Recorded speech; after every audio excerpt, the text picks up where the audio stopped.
കേരളത്തിലേക്ക് കടത്താൻ ശ്രമിച്ച ജെലാറ്റിൻ സ്റ്റിക്കുകൾ പിടികൂടി. സേലം കൊച്ചി ദേശീയപാതയിൽ മധുക്കരയിൽ നിന്നാണ് തീവ്രവാദ വിരുദ്ധ സ്ക്വാഡ് ജെലാറ്റിൻ സ്റ്റിക്കുകൾ പിടികൂടിയത്.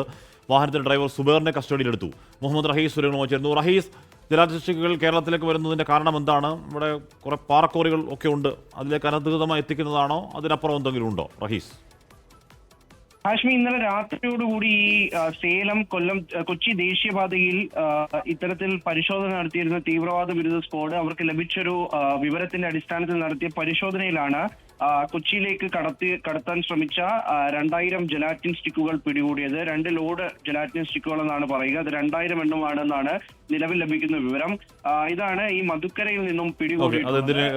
അതെന്തിനു വേണ്ടിയാണെന്ന് വ്യക്തമാണ്.